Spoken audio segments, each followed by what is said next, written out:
Hello, வணக்கம். நம்ம இன்னைக்கு என்ன பார்க்க போறோம் அப்படின்னா, 10th உடைய ஃபர்ஸ்ட் யூனிட் பார்க்க போறோம். சரியா? நம்ம ஆல்ரெடி 6th, 7th முடிச்சாச்சு. ஸோ இன்னைக்கு ஒரு பிரேக் மாதிரி. ஏன்னா 10thலயும் நிறைய லெசன்ஸ் இருக்கு. ஸோ இன்னைக்கு நம்ம 10thல உள்ள ஃபர்ஸ்ட் யூனிட்டை நம்ம முடிக்கலாம். சரியா? ஏன்னா இது கொஞ்சம் எப்படி சொல்ல, மற்ற லெசன்ஸை விட கொஞ்சம் லெந்தியாகவும் கொஞ்சம் கஷ்டமாக இருந்த மாதிரி இருக்கும். சரியா? ஒரு 2 or 3 டைம்ஸ் ரிப்பீட்டடாக நீங்கள் அதை படிக்கும்போது உங்களுக்கு அது மைண்டில் நிற்கும். போகலாமா ஃபர்ஸ்ட் லெசனுக்குள்ள? ஃபர்ஸ்ட் லெசன் என்னன்னா அன்னை மொழியே. ஃபர்ஸ்ட் லெசன் அன்னை மொழியே.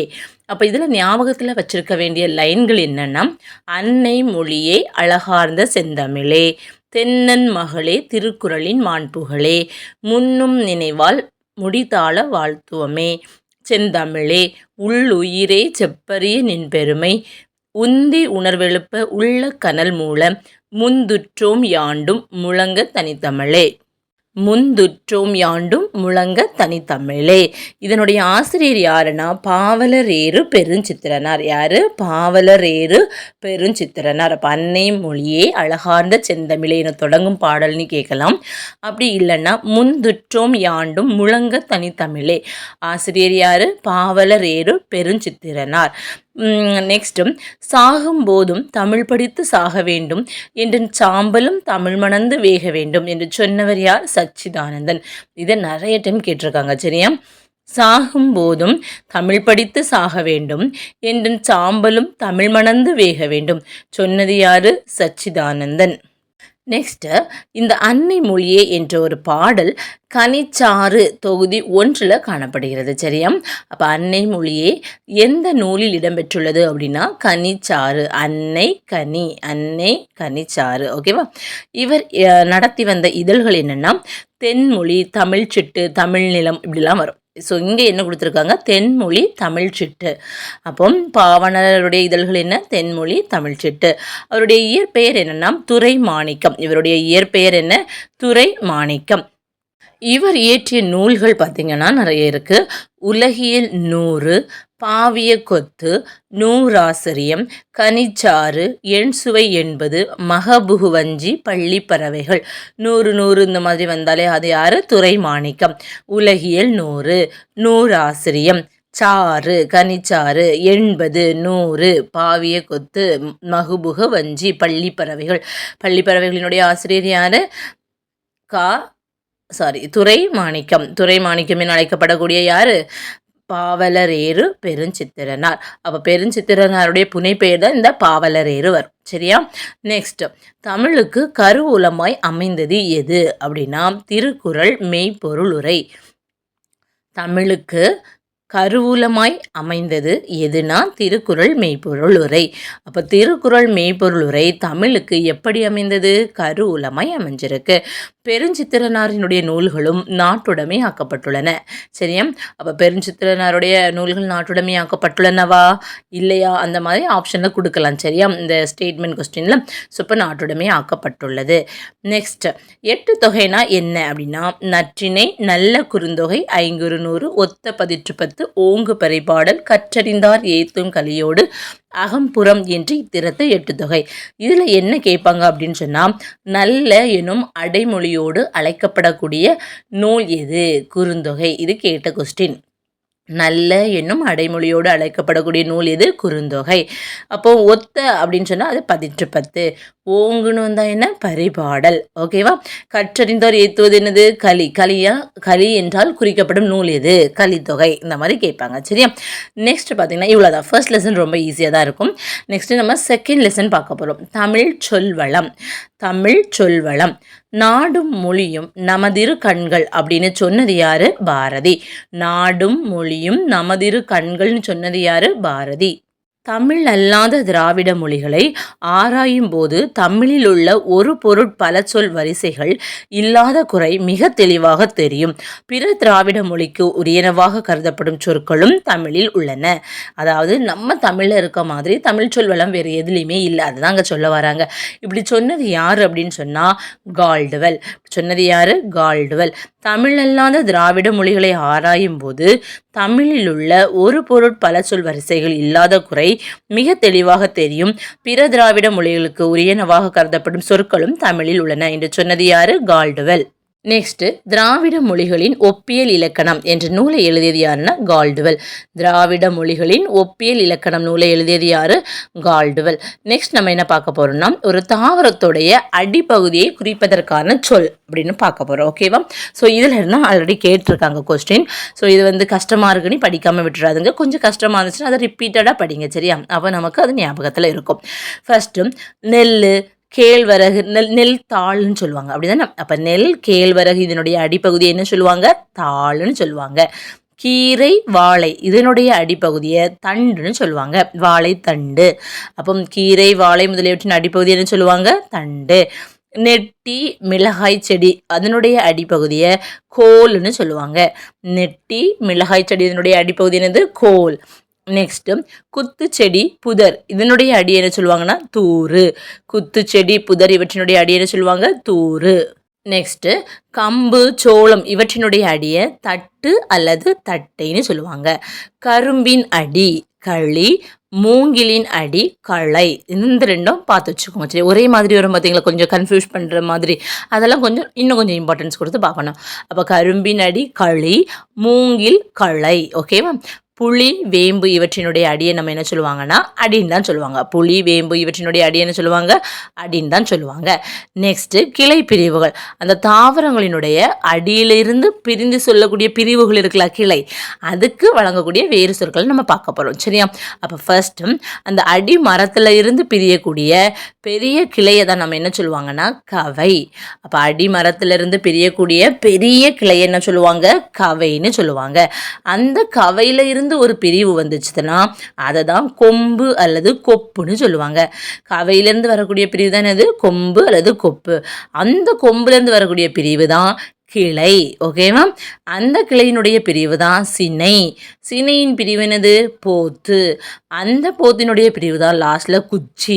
அந்த குச்சிலையும் ஒரு பிரிவு இருக்குது, அதை நம்ம இணுக்குன்னு சொல்லுவாங்க. சரியா? அப்போ இந்த ஆர்டர் ஞாபகத்தில் வச்சுக்கணும். ஃபர்ஸ்ட் அடிமரம் இருக்குது, அதுலேருந்து மாபெரும் கிளை வருது, அதுதான் கவைன்னு சொல்கிறாங்க. கவை, கொம்பு, கிளை, சினை, போத்து, குச்சி, இணுக்கு. ஓகேவா? கிளை, கவை, கொம்பு, மாபெரும் கிளை, அதை தான் கவைன்னு நம்ம சொல்லுவோம். கவை, கொம்பு, கிளை, சினை, போத்து, குச்சு, இணுக்கு. கவை, கொம்பு, கிளை, சினை, போத்து, குச்சு, இணுக்கு. இவ்வளோதான் வந்து இந்த ஆர்டரில் வரக்கூடியது. சரியா? ஸோ இந்த ஆர்டரை மட்டும் நீங்கள் ஞாபகத்தில் வச்சுட்டிங்கன்னா போதும். அப்போ எதுலேருந்து வரக்கூடிய அந்த பிரிவு அப்படின்னு நமக்கு தெரிஞ்சுக்கோம். நெக்ஸ்ட் பார்த்தீங்க அப்படின்னா காய்ந்த அடியும் அந்த கிளையினுடைய பெயர்கள் நம்ம பார்க்க போகிறோம். சரியா? ஒரு தாவரத்தினுடைய பகுதி வந்து காய்ந்து போய் இருக்கு. அதுக்கும் நம்ம தமிழில் சொற்கள் இருக்கான்னு பார்த்தா சொற்கள் இருக்கு. காய்ந்த குச்சியை நம்ம என்ன சொல்லுவாங்கன்னா சுள்ளி. நம்ம கேட்டிருப்பாங்க இல்லையா, கிராம சைட்லலாம் சுள்ளி பிறக்க போகிறேன் அப்படின்னு. அப்போ அதுக்கு மீனிங் என்ன? காய்ந்த குச்சு. நெக்ஸ்ட்டு காய்ந்த சிறு கிளையை தான் விறகுன்னு சொல்லுவாங்க. காய்ந்த சிறு கிளையை தான் விறகுன்னு சொல்லுவாங்க. நெக்ஸ்ட்டு காய்ந்த களியை வெங்களின்னு சொல்லுவாங்க. களினா ஏற்கனவே நம்ம பார்த்துருக்கோம், கரும்பின் அடி. அப்படிதானா? அப்படி ஞாபகம் வச்சுக்கணும். நெக்ஸ்ட் அப்போ காய்ந்த களி அப்படின்னா என்னது? வெங்களி. காய்ந்த கொம்பு, கவை, அடி இது எல்லாத்தையுமே சேர்த்து தான் கட்டைன்னு சொல்லுவாங்க. காய்ந்த கொம்பு, கவை, அடி இதெல்லாம் என்ன சொல்லுவாங்க? கட்டைன்னு சொல்லுவாங்க. இனி ஒவ்வொரு தாவரத்தோடைய இலை பெயர்களை நம்ம பார்க்க போகிறோம். எல்லா தாவரத்துக்கும் ஒரே நம்ம இலைன்னு லீஃப்னு போட மாட்டோம். சரியா? தமிழில் ஒவ்வொரு இதுக்கும் தனித்தனியான சொற்கள் இருக்குது, அதை பார்க்கலாம். ஃபர்ஸ்ட் ஒன் புளி, வேம்பு இவற்றினுடைய இலையை நம்ம இலைன்னு தான் சொல்லுவோம். வேப்ப இலை, புளிய இலைன்னு சொல்லுவோம் இல்லையா? அதே மாதிரி நெல், புல் இதுக்குன்னா தாள் வரும். ஏற்கனவே நெல்லினுடைய அடியையும் நம்ம என்ன தான் சொல்லுவோம் பார்த்துருக்கோம்? தாள்னு சொல்லுவோம். நெல், புல் இவற்றினுடைய இலையையும் தாள்னு தான் சொல்லுவாங்க. நெக்ஸ்ட்டு கரும்பு, தோகை. சோளம், கரும்பு இவற்றினுடைய இலையை நம்ம என்ன சொல்லுவோம்? தோகை.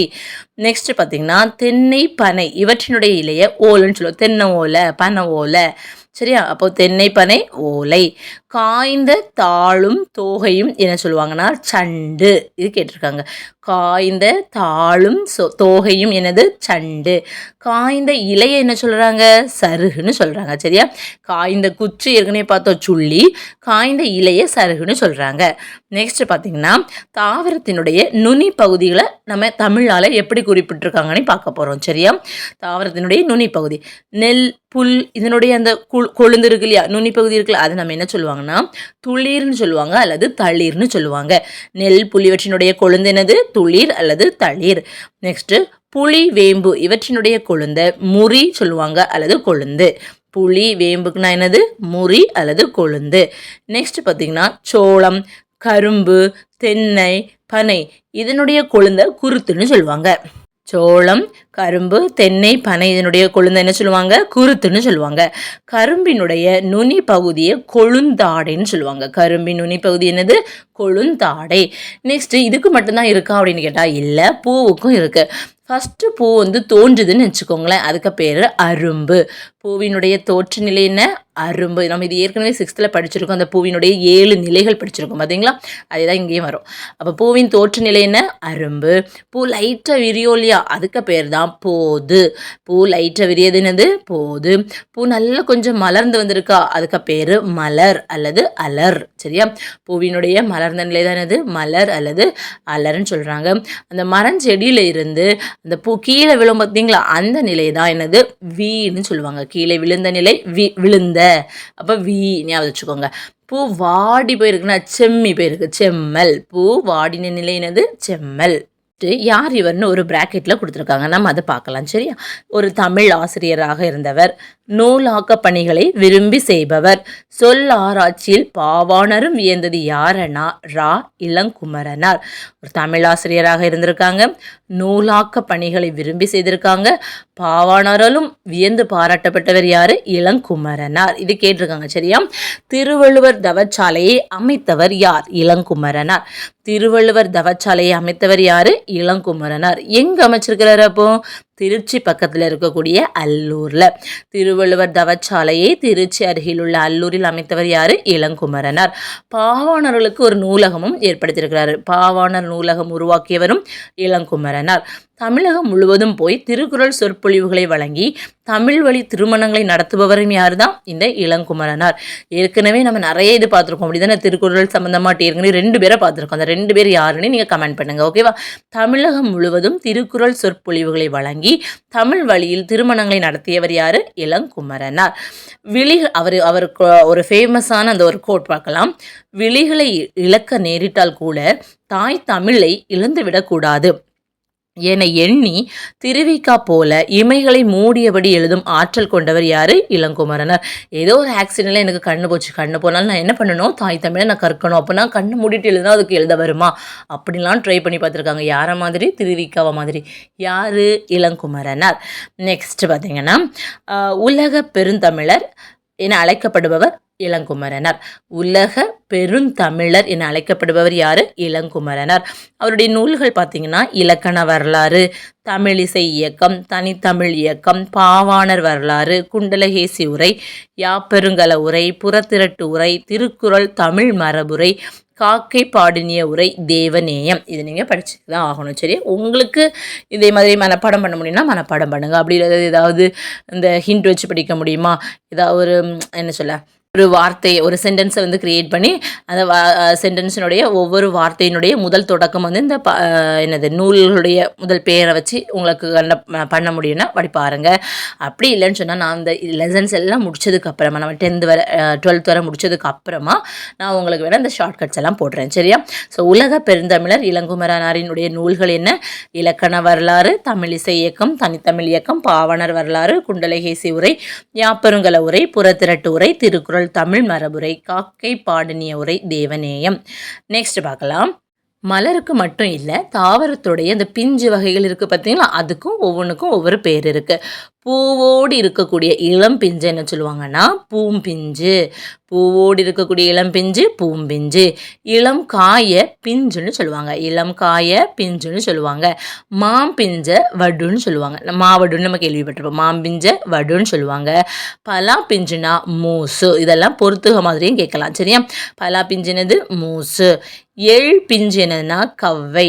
எள்ளோட பிஞ்சினது கவ்வை. நெக்ஸ்ட்டு தென்னை மரம், பனை மரம் இவற்றினுடைய இளம் பிஞ்சுகளை குறும்பைன்னு சொல்லுவோம். குறும்பல் நம்ம சொல்லுவோம் இல்லையா? அப்போ தென்னை பனை இவற்றினுடைய இளம் பிஞ்சினது குறும்பை. சிறு குறும்பையை என்ன சொல்லுவாங்கன்னா முட்டு குறும்பைன்னு சொல்லுவாங்க. சிறு குறும்பையை என்ன சொல்லுவாங்க? முட்டு குறும்பைன்னு சொல்லுவாங்க.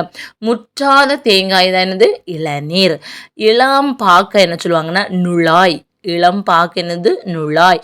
இளநெல்ல கருக்கல்னு சொல்லுவாங்க. இளநெல்ல கருக்கல்னு சொல்லுவாங்க. வாழை பிஞ்ச கச்சல்னு சொல்லுவாங்க. வாழை பிஞ்சினது கச்சல். நெக்ஸ்ட் தாவரத்தினுடைய அந்த காய் கனி குலைகளாக தொங்கும் அப்படின்னு சொல்லுவோம் இல்லையா, வாழைக்குலை. இதே மாதிரி ஒவ்வொரு இதுக்குமே வந்து ஒரு வார்த்தைகள் நம்மளுடைய தமிழ்ல இருக்கு. அவரை துவரை இதனுடைய கொலையை என்ன சொல்லுவாங்கன்னா கொத்துன்னு சொல்லுவாங்க. அவரை துவரை கொத்து. நெக்ஸ்ட் கொடி முந்திரி குலை.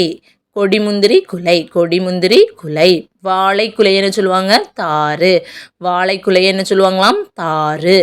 கேழ்வரகு சோளம் இவற்றினுடைய கதிரை கதிர்னு தான் சொல்லுவாங்க. சோளக்கதிர் வாங்கினேன். கேழ்வரகு சோளம் இவற்றினுடைய கதிர் என்ன கதிர் தான். நெல் திணை இவற்றினுடைய கதிரை அலகு அல்லது குரல்னு சொல்லுவாங்க. நெல் திணை இவற்றினுடைய கதிரை என்ன சொல்லுவாங்க அலகு அல்லது குரல்னு சொல்லுவாங்க. அந்த வாழைத்தாறு ஏற்கனவே வாழைத்தாறு பார்த்தோம் இல்லையா, வாழைத்தாறுனா என்ன வாழை குலையை தான் தாருன்னு சொல்லுவாங்க. அந்த வாழைத்தாற்றினுடைய பகுதி தான் என்னது சீப்பு. ஓகேவா, அப்போ சீப்பு தாரின் ஒரு பகுதியா இல்லை தாறு சீப்பின் ஒரு பகுதியா, இப்படி தான் கொஸ்டின் கேட்பாங்க. ஓகேவா, ஸோ அப்போ நம்ம தெளிவாக படிக்கணும் படிக்கிறத. நெக்ஸ்ட்டு இப்போ ஒரு காயோ கனியோ கெட்டு போச்சு, அதுக்கும் தமிழில் பேர் இருக்கான்னு கேட்டிங்கன்னா இருக்குது. சரியா, நுனியில் சுருங்கிய காயை சூம்பி போயிருக்குன்னு சொல்லுவாங்க. நுனியில் மட்டும் சுருங்கி இருந்துச்சுன்னா அது என்னது சூம்பல். சுருங்கி ஃபுல் பழமே சுருங்கி இருந்துச்சுன்னா அதை சிவியல்னு சொல்லுவாங்க. சுருங்கிய பழத்தை என்ன சொல்லுவாங்க சிவியல். நெக்ஸ்ட்டு புழு பூச்சி ஏதாவது அதில் அரிச்சு போயிருந்துச்சா அதை என்ன சொல்லுவாங்கன்னா சொத்தை அப்படின்னு சொல்லுவாங்க. சூம்பி போயிருக்குன்னா நுனியில் இருக்குது, புழு பூச்சி அரிச்சதுன்னா சொத்தைன்னு சொல்லுவாங்க. சூட்டினாலேயே அது பழுத்த பிஞ்சாக இருந்துச்சுன்னா அதை வெம்பி போயிருக்கு வெம்பல். சூட்டினால் பழுத்த பஞ்சினது இந்த பிஞ்சினது வெம்பல். நெக்ஸ்ட்டு குழுகுழுவாக இருக்கும் அப்படி தானே, இந்த மாம்பழம்லாம் பார்த்திங்கன்னா சில பழம் இப்படி குழுகுழுவாக இருக்கும், அதை நம்ம என்ன சொல்லுவாங்கன்னா அழியல். குழுகுழுத்த பழம் என்னது அழியல். குழுகுழுத்து மட்டும் இல்லை, அது நாரி போயிருக்கும் அல்லது நாரிய பழமாக இருக்கும் நாரிய காயாக இருக்கும், அதை என்ன சொல்லுவாங்கன்னா அழுகல். ரொம்ப குழுகுழுத்து நாரி போனுச்சுன்னா அதை அழுகல். பதராய் போன மிளகாயை சொண்டுன்னு சொல்லுவாங்க. பதராய் போன அந்த மிளகாயை என்ன சொல்லுவாங்க சொண்டுன்னு சொல்லுவாங்க. நெக்ஸ்ட்டு ஏதாவது கோட்டானா என்னது கூகைனா என்னது ஆந்தை. அப்போ அந்த ஆந்தை உட்கார்ந்ததுனால ஏதாவது காய் கெட்டு போச்சா அதை என்ன சொல்லுவாங்கன்னா கோட்டான் காய் இல்லை கூகைக்காய்னு சொல்லுவாங்க. தேரை அமர்ந்துச்சுன்னா தேரைக்காய்ன்னு சொல்லுவாங்க. தேரை அமர்ந்ததுனால கெட்ட தேங்காயாக இருந்துச்சுன்னா அதை அல்லிக்காய்னு சொல்லுவாங்க. தேரை அமர்ந்ததுனால கெட்ட தேங்காய் என்னது அல்லிக்காய். தென்னையில் கெட்ட காய் என்னது ஒல்லிக்காய். தென்னையில் கெட்ட காய் என்ன ஒல்லிக்காய். நெக்ஸ்ட் அந்த பழத்தோடைய மேற்பகுதி இருக்கு இல்லையா, அதுக்கும் ஒவ்வொரு வார்த்தைகள் இருக்கு. அந்த பழத்தோல் வந்து ரொம்ப மெல்லுசா இருந்துச்சுன்னா அதை தொலின்னு சொல்லுவாங்க. கொஞ்சம் திண்ணமா இருக்குன்னு கேட்டால் அது தோல். ரொம்ப வன்மையாக இருக்குன்னா அது தோடு. மிக வன்மையாக இருக்கா அது ஓடு. சரியா, மிக மெல்லியதுனா தொலி, திண்ணமானதுனா தோல், வன்மையானதுனா தோடு, மிக வன்மையானதுனா ஓடு. அப்போ சுரையினுடைய மிக வன்மையான பகுதி, சுரையின் மிக வன்மையானதுனால என்னது ஓடு. அப்போ சுரையின் ஓடை என்ன சொல்லுவாங்கன்னா குடுக்கை. சுரையின் ஓடு என்னது குடுக்கை. தேங்காய் நெற்றினுடைய அந்த மேற்பகுதியை மட்டைன்னு சொல்லுவாங்க. தேங்காய் நெற்றினுடைய மேற்பகுதி என்ன மட்டை. நெல் கம்பு இவற்றினுடைய மூடிய உமின்னு சொல்லுவாங்க. கரெக்ட் தான், நெல்லுடைய மூடி என்னது உமி, அதுக்கு உள்ளதான் என்னது இருக்கும் அரிசி இருக்கும் அதான். அதே மாதிரி நெல் கம்பு இவற்றினுடைய மூடி என்ன உமி. வரகு கேழ்வரகு இவற்றினுடைய அந்த உமியை என்ன சொல்லுவாங்கன்னா கொம்மை. வரகு கேழ்வரகு இவற்றினுடைய உமியை என்ன சொல்லுவாங்க கொம்மைன்னு சொல்லுவாங்க. நெக்ஸ்ட் தானியங்கள் அதாவது மணி. தானியங்கள் என்ன மணி. அப்போ அந்த மணி வகையை பார்க்க போகிறோம். சரியா, நெல் புல் கம்பு இந்த மாதிரியான தானியங்களை கூலம்னு சொல்லுவாங்க. அவரை உளுந்தெல்லாம் பயருன்னு சொல்லுவோம். வேர்க்கடலை கொண்டைக்கடலை அதுலேயே இருக்க கடலைன்னு சொல்லுவோம். கத்தரி மிளகாய் இவற்றினுடைய வித்தை என்ன சொல்லுவோம்னா விதைன்னு தான் சொல்லுவோம். கத்தரி மிளகாய் இவற்றினுடைய வித்தை விதைன்னு சொல்லுவாங்க. புளி காஞ்சிரை அதாவது நச்சு மரம். சரியா, இவற்றினுடைய வித்தை கால்னு சொல்லுவாங்க. புளி மற்றும் நச்சு மரம் காஞ்சிரை இதை என்ன சொல்லுவாங்க கால். வேம்பு ஆமணக்கு இதனுடைய வித்தை முத்துன்னு சொல்லுவாங்க. வேப்ப முத்து பறக்க போகிறேன். அப்போ வேம்பு ஆமணக்கு இவற்றினுடைய வித்து என்ன முத்து. மா பனை இவற்றினுடைய வித்து என்ன சொல்லுவாங்க கொட்டை. மாங்கொட்டை பனைக்கொட்டை சொல்லுவாங்கல்ல, மா பனைனா என்னது கொட்டை. தென்னையினுடைய வித்து என்ன சொல்லுவாங்கன்னா தேங்காய். தென்னையின் வித்து என்ன தேங்காய். அவரை துவரை முதலிய பயிர்களுடைய இதை என்ன சொல்லுவாங்கன்னா முதிரைன்னு சொல்லுவாங்க. அவரை துவரைனா என்னது முதிரை. நெக்ஸ்ட்டு இளம் பருவம் இருக்கும் இல்லையா, அப்போது அந்த இளம் பருவத்தினரை என்ன சொல்லுவாங்க நம்ம பார்த்திங்கன்னா யூத்துன்னு சொல்கிறோம் இல்லையா. அதே மாதிரி இந்த பயிர் வகைகளையும் இளம் பயிர்களுக்கு பெயர் கொடுத்துருக்காங்க நம்மளுடைய முன்னோர்கள். பார்க்கலாமா, நெல் இல்லது கத்தரி இவற்றினுடைய அந்த இளம் பருவத்தை என்ன சொல்லுவாங்கன்னா நாற்று. நெல் கத்தரியினுடைய இளம் பருவம் என்ன? நாற்று. நெக்ஸ்ட் மா, புளி, வாழை இவற்றினுடைய இளநிலையை கன்றுன்னு சொல்லுவாங்க. மாங்கன்று வாங்கிட்டு வந்திருக்கேன் சொல்லுவோமா, அதுதான் வாழைக்கன்று வாங்கிட்டு வந்திருக்கேன். மா, புளி, வாழைனா என்னது? கன்று. அந்த வாழையினுடைய இளநிலையை தான் என்ன சொல்கிறாங்க? குருத்து. தென்னையின் இளநிலை என்னது? தென்னம்பிள்ளை. சரியா? அப்போ தென்னையின் இளநிலை என்னது? பிள்ளை. நெக்ஸ்ட்டு விழாவின் இளநிலை என்னென்னா குட்டி. விழாவின் இளநிலை என்னது? குட்டி. பனை மரத்தினுடைய இளநிலை என்னது? மடலி அல்லது வடலி. பனையின் இளநிலை என்ன? மடலி அல்லது வடலி. நெல், சோளம் இவற்றினுடைய பசும் பயிரை நம்ம ஏற்கனவே பார்த்துருக்கோம், பைங்கூழ். சரியா? நெல், சோளம் இவற்றினுடைய பசும் பயிர் என்ன? பைங்கூழ். ஸோ இது மூலமாக நமக்கு என்ன தெரியுது? தமிழ் என்னது? சொல் வளம் உடையதாகவும் இருந்திருக்கு. தமிழ்நாட்டில் இவ்வளோ பொருட்கள் இருந்திருக்குன்னு தெரியுது. கரெக்ட் தானா? இப்போ தமிழ் சொல் வளம் உடையது என்றும் தமிழ்நாடு பொருள் வளம் உடையது என்றும் நமக்கு தெளிவாக தெரியுது. ஒரு மொழி என்பது பொது மக்களால், நம்மளால், இப்போ எல்லாரும் நம்ம இருக்கோம், நம்ம பேசுகிறோம், இது மூலமாக மொழியை நம்ம வளர்க்க முடியும். ஆனால் இலக்கியம் யாரால் வரும்? புலவர்களால். அப்போ புல மக்களாலும் அமையப்பெறும். ஒரு மொழி பொது மக்களாலும் அதன் இலக்கியம் புல மக்களாலும் அமையப்பெறும். தமிழ்நாடு பொருள் வளமுடையது என்பது அதன் எதை நோக்கினால் நமக்கு விளங்கும்? விளைபொருள் வகைகளை. தமிழ்நாடு பொருள் வளமுடையது என்பது அதனுடைய விளைபொருள் வகைகளை நோக்கினால் நமக்கு விளங்கும். சம்பா நெல்லினுடைய வகைகள் எத்தனை ஆட்டு ஆசிரியர் சொல்லியிருக்கிறாரு? 60. சம்பா நெல்லினுடைய வகைகள் எத்தனை? 60. தமிழ்நாட்டில் மட்டும் இல்லாமல் வேறெங்கும் விளையாத சிறு குலங்கள் எது அப்படின்னா வரகு, காடைக்கண்ணி, குதிரைவாளி. தமிழ்நாட்டில் மட்டும்தான் விளையக்கூடியது. சரியா? இதெல்லாம் வரகு, காடைக்கண்ணி, குதிரைவாளி. நெக்ஸ்ட் நாட்டு வளத்திற்கு தக்கபடி அந்நாட்டு மக்களினுடைய எதுவும் இருக்கும்? அறிவொழுக்கங்களும் இருக்கும். நாட்டு வளத்திற்கு தக்கபடி அந்நாட்டு மக்களின் எது இருக்கும்? அறிவொழுக்கங்களும் இருக்கும். நெக்ஸ்ட் ஒரு நாட்டாரின் அல்லது அந்த இனத்தாரினுடைய நாகரிகத்தை அளந்தறிவதற்கான சிறந்த வழி எது? மொழி. ஒரு நாட்டாரினுடைய இனத்தாரின் நாகரிகத்தை அளந்தறிவதற்கு சிறந்த வழி மொழி. நெக்ஸ்ட் பருப்பொருள் சொற்களும் நுண்பொருள் சொற்களும் அமைத்து கொள்வது சிறந்த மதிநுட்பமும் பண்பாடும் உடைய மக்களுக்கே இயலும். நல்ல அறிவார்ந்த மக்கள் இருந்தால் தான் இந்த மாதிரி பெரிய பெரிய இதுவும் இல்லை சின்ன சின்ன அந்த ஒரு என்ன சொல்ல வாடின மலருக்கு கூட நம்ம ஒரு பெயர் கொடுத்துருக்கோம் இல்லையா? இந்த மாதிரி பருப்பொருள் சொற்களும் நுண்பொருள் சொற்களும் அமைத்து கொள்வது சிறந்த அறிவோ மதிநுட்பமும் பண்பாடும் உடைய மக்களுக்கு தான் இது முடியும். நெக்ஸ்ட் உலகத்திலேயே ஒரு மொழிக்காக உலக மாநாடு நடத்திய முதல் நாடு எதுதான்? மலேசியா. உலகத்திலேயே ஒரு மொழிக்காண்டி உலக மாநாடு நடத்தினது எது? மலேசியாவே. அந்த மாநாட்டுக்குரிய முதல் மொழி எது? தமிழ் அப்படின்னு சொன்னது யாருன்னா கா. அப்பாத்துரையார். கா. அப்பாத்துரையருடைய அந்த சிறப்பு பேர் என்னன்னா பன்மொழி புலவர். அப்போ பன்மொழி புலவர் என அழைக்கப்பட்டது யாரு? அப்பாத்துரையார். உலகத்திலேயே ஒரு மொழிக்காக உலக மாநாடு நடத்திய முதல் நாடு என்னது? மலேசியா. மாநாட்டுக்குரிய முதல் மொழி தமிழ் என்று சொன்னவர் பன்மொழி புலவர் அப்பாத்துரையார். நெக்ஸ்ட் பாவாணர் தான் இந்த தமிழ் சொல்வளம் கட்டுரையை விளக்கியிருப்பாங்க. இதில் வித்து வகை வேறு வகை அப்படின்னு சொல்லிட்டு மொத்தம் எத்தனை சொல்வளங்களை விளக்கியிருப்பாங்க அப்படின்னா நீங்கள் அதை எண்ணி பார்த்தா தெரியும், 29. இந்த மாதிரி கேட்பாங்களான்னு கேட்டால் கேட்டிருக்காங்க ஆல்ரெடி. சரியா? ஆனால் இந்த கொஸ்டினில் வேறு மாதிரி ஒரு கொஸ்டினாக கேட்டிருக்காங்க. நான் அது வரும்போது சொல்கிறேன் உங்களுக்கு. பாவாணர் தமிழ் சொல்வளம் கட்டுரையில் வித்து வகை வேறு வகை என எத்தனை சொல்வளங்களை விளக்கியிருக்கிறாரு? 29. சொல் ஆய்வு கட்டுரைகள் அந்த நூலில் உள்ள தமிழ் சொல்வளம் கட்டுரையினுடைய சுருக்கம் தான் மொழி ஞாயிறு. எப்படி? இந்த தமிழ் சொல்வளம் எனும் கட்டுரை எந்த நூலில் இருக்குது? சொல் ஆய்வு கட்டுரைகள். சொல் ஆய்வு கட்டுரைகள் எழுதினது யார்? மொழி ஞாயிறு. மொழி ஞாயிறுனா யார்? தேவநேய பாவாணர் தான். சரியா? அப்போ தேவநேய பாவாணருடைய பெயர் என்ன? மொழி ஞாயிறு என அழைக்கப்படுபவர் தேவநேய பாவாணர். அவருடைய தான் சொல் ஆய்வு கட்டுரைகள். அதில் தான் இந்த தமிழ் சொல்வளம் எனும் கட்டுரை நமக்கு இருக்கு. இவர் இலக்கண கட்டுரைகள் எழுதியிருக்கிறாங்க, மொழி ஆராய்ச்சி கட்டுரைகள் எழுதியிருக்கிறாங்க. தமிழ் சொல் ஆராய்ச்சியில் உச்சம் தொட்டவர் யார் அப்படின்னா இந்த தேவநேய பாவாணர். தமிழ் சொல் ஆராய்ச்சியில் உச்சம் தொட்டவர் யாரு? மொழி ஞாயிறு என அழைக்கப்படும் தேவநேய பாவாணர். நெக்ஸ்ட் செந்தமிழ் சொற்பிறப்பியல் அகர முதலி திட்ட இயக்குனர். அகர முதலினா என்னது? இந்த டிக்ஷனரியா தான். செந்தமிழ் சொற்பிறப்பியல் அகர முதலி திட்ட இயக்குனராக பணியாற்றியவர் யாரு? தேவநேய பாவாணர். இது கேட்ட கொஸ்டின். சரியா? நெக்ஸ்ட் உலக தமிழ் கழகத்தை நிறுவி அதன் தலைவராகவும் இருந்தவர் யாருன்னா பாவாணர். இதுவும் கேட்ட கொஸ்டின். சரியா? உலக தமிழ் கழகத்தை நிறுவி தலைவராக இருந்தவர் யாரு? பாவாணர். நெக்ஸ்ட் போர்ச்சுகீஸ் தலைநகர் எது? லிஸ்பன். அந்த லிஸ்பனில் தான் 1554 காற்றிலா அப்படின்னு சொல்லக்கூடிய நூல் முதலில் தமிழில் மொழிபெயர்க்கப்பட்டது. போர்ச்சுகீஸ் தலைநகர் லிஸ்பனில் 1554 காற்றிலா நூல் முதலில் தமிழில் மொழிபெயர்க்கப்பட்டது. காற்றிலா ஃபர்ஸ்ட் எந்த வரி வடிவம், அதை எந்த லாங்குவேஜில் இருந்ததுன்னா ரோமன் இதில் இருந்தது. சரியா? காற்றிலா ரோமன் வரி வடிவில் தான் ஃபர்ஸ்ட் அச்சிடப்பட்டது. ரோமன் எழுத்துருவில் இதனுடைய முழு பெயர் என்ன அப்படின்னு சொன்னால் கார்டிலா டி லிங்கோ தமிழ் போர்ச்சுகஸ் அப்படின்னு வரும். அதுதான் கார்டிலா, ஞாபகம் வச்சுக்கோங்க. சரியா?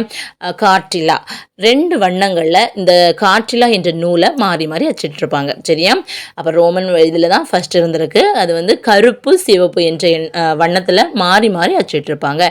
இந்திய மொழிகளிலேயே மேலை நாட்டு எழுத்துருவில் முதல்ல அச்சேறியது எது? தமிழ் தான். இந்திய மொழிகளிலேயே மேலை நாட்டு எழுத்துருவில் முதலில் அச்சேறியது என்னது? தமிழ் தான். இந்த கடல் கடந்து முதலில் அச்சேறிய தமிழ் என்ற செய்தி இடம்பெற்றது எந்த மாநாட்டு மலர்னு கேட்கலாம். 6ஆம் உலக தமிழ் மாநாட்டு மலர். கடல் கடந்து முதலில் அச்சேறியது என்னது? தமிழ். எந்த நூல்? காற்றிலா. ஃபர்ஸ்ட் இருந்த வடிவம் என்ன? ரோமன். என்னென்ன கலர்ல இருந்தது? கருப்பு மற்றும் சிவப்பு. சரியா? அப்போ இது எந்த இதில்? 6ஆம் உலக தமிழ் மாநாட்டு மலர். சரியா? ஃபர்ஸ்ட் நீங்கள் படிக்கும்போது ஃபுல்லும் எழுதுங்க. அதுக்கப்புறம் அதிலிருந்து இந்த ஷார்ட்டாக நோட்ஸ் எடுங்க.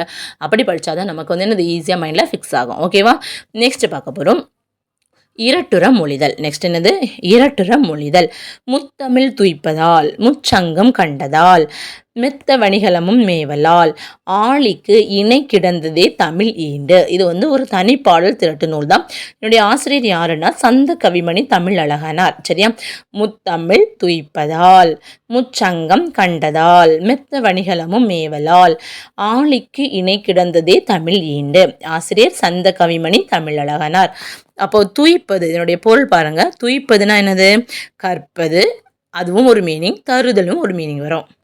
துய்ப்பதுனா என்னது? கற்பது மற்றும் தருதல். மேவலால், மேவல்னா என்னது? பொருந்துதலால் பெறுதலால்.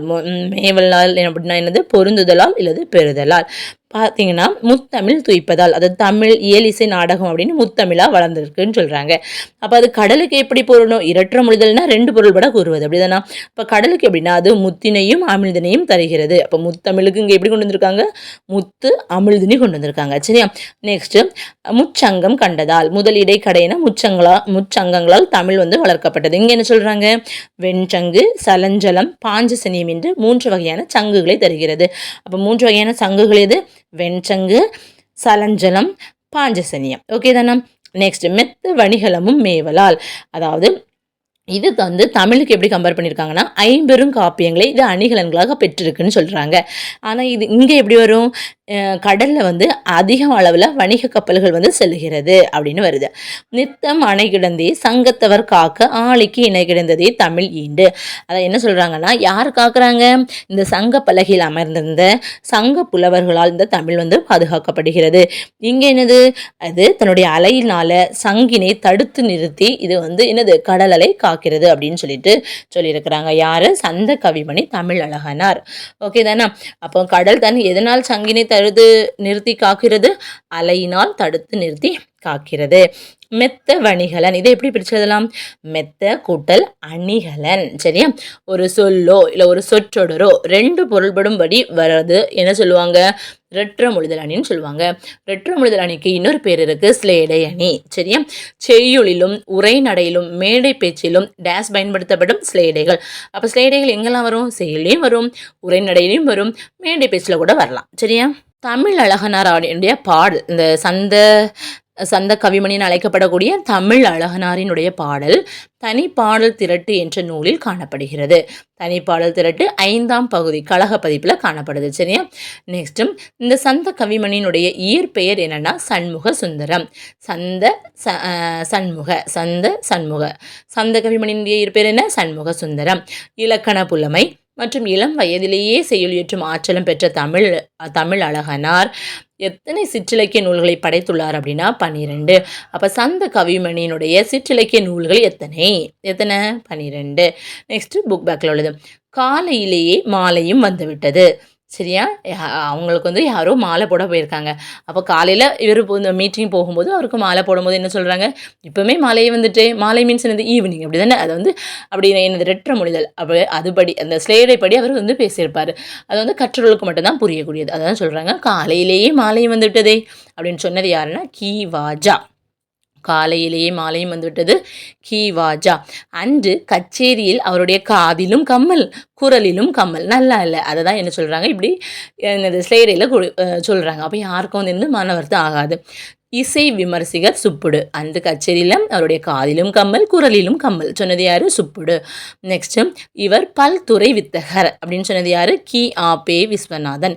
இவர் பல்துறை வித்தகர். கி.ஆ.பெ. விஸ்வநாதன். ஓகே தானா?